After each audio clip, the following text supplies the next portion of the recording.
ஆனால் கொஞ்சம் கஷ்டமாக தான் இருக்குது. ஏன்னா யாருமே இல்லைன்னு சொல்லி உறவு முறையே இல்லைன்னு சொல்லிட்டு சொல்லும்போது அவங்களுக்கு யாருமே இல்லைன்னா அப்போ இறந்து போயிட்டாங்க ஐடென்டி ப்ரூஃப்லாம் அவங்க எங்கேருந்து தேடுவாங்க?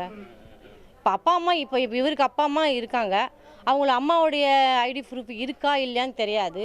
இப்போ திடீர்னு அம்மாவது கொடுங்க அப்பாவது கொடுங்கன்னா ரொம்ப கஷ்டமாக இருக்குது. இப்போது ஓட்டு போட்டுருக்குறோம். ஆல்ரெடி எங்களுக்கு ஆதார் கார்டு அதெல்லாம் வச்சு தான் ஓட்டு கொடுத்தாங்க.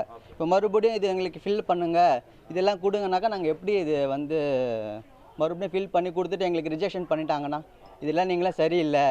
இப்போ உங்களுக்கு அப்பா அம்மா இங்கே ஓட்டு போடல வெளியூர் போட்டாங்க ஃபார்ம் ஃபில்அப் பண்ண தெரியாதவங்க இப்போ ரிஜெக்ட் பண்ணிட்டாங்கன்னா நாங்களாம் என்ன பண்ணணும்? இதில் வந்து 2005 பதிவு பெற்றவங்கள கீழே போடணும்னு சொல்லி குறிப்பிடுறாங்க. ஆனால் 2005 யார் பேரில் எந்த பகுதி எண் உள்பட கேட்குறாங்க. அந்த பகுதி எண்ணெலாம் அவங்களே கொடுக்கணும். ஆனால் அதெல்லாம் எதுவுமே கொடுக்கறதில்ல. நீங்களாக போடுங்கன்னு சொல்கிறாங்க. பெற்றோரே இருக்கிறாங்க 2005. எனக்கே 2005 ஓட்டிருக்கு. ஆனால் 2005 எந்த சட்டமன்ற தொகுதி எந்த பாகம் என்ன வரிசையில் இருந்துச்சு அப்படின்னு கேட்குறாங்க.